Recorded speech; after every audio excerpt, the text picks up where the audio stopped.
let's get into some of the playoff, or not playoff games, but bowl games that we got going on. We did mention the playoff. Alabama did make that. They will be playing in the Rose Bowl against Michigan on January 1st. That'll be at 5 o'clock Eastern on ESPN.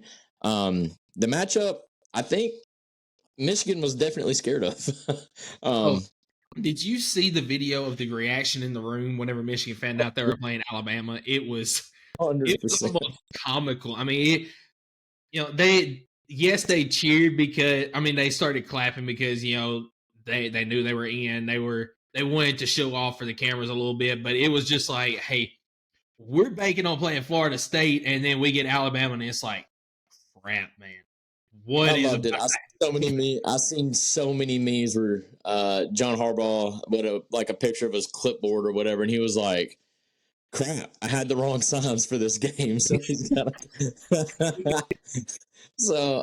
but man, I thought that was the funniest thing ever. But no, man, seeing Michigan's reaction is the exact reason why I feel like the CFP got it right.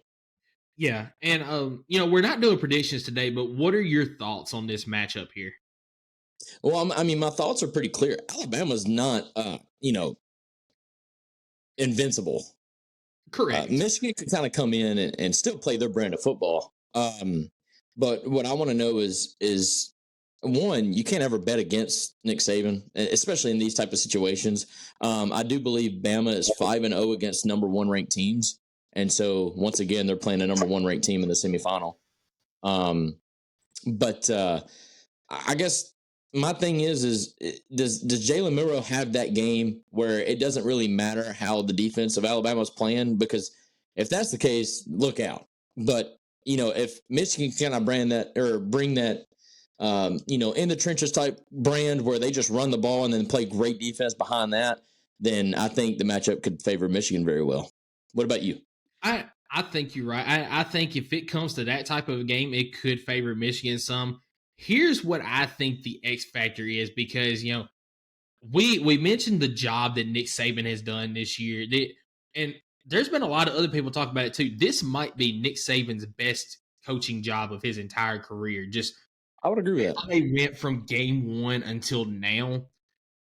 I believe that this game could come down to Alabama's defense trying to force Michigan to pass the ball, prove that they can actually throw the ball downfield to beat Alabama. Is if they hone in on Blake Corum and that Michigan running game and shut it down, I don't think that Michigan has enough success through the air to be able to keep up with Alabama.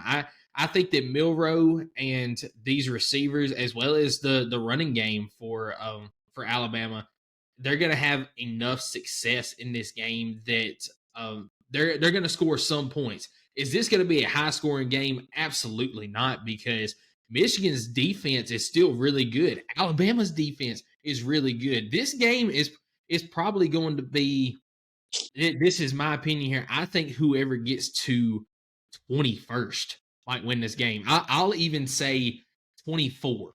I'll say 24 just to make it fair. Whoever gets there first, I think wins the game, and it might not even take that much. This is going to be a low scoring defensive battle. I don't see how it isn't. JJ McCarthy's not really been forced to win a game, so it would kind of be nice to see maybe that type of situation arise. Now, for Alabama fans, they don't want it to be close, right? But if Michigan really wants to be that national championship team, they're going to get a matchup this New Year's Day where they're going to need their full offense, because like I said, they kind of relied on Blake Corum, and they have another guy that's really good. I can't think of it, but the running back group, and then they've relied heavily on that defense, and it's a working recipe, so they've not had to change it. But against Bama, I don't think you're going to be able to run it up and down their throat like they have been doing to every other Big Ten team this year. So I agree with you, man. Like without picking the game, I think it's a good matchup. I do think it's one that Bama looks at, and like I said, with them being the number 1 team, I don't think that really phases them. In their mindset, they know they're there. They deserve to be there in their mind. And Michigan, on the other hand, they better fix whatever mindset that was, because that was pretty crappy in that video. I'll be honest. take away the nice filter, them being upset about that pick was actually kind of comical. Like you said, they terrible reaction, losing mentality, 100%.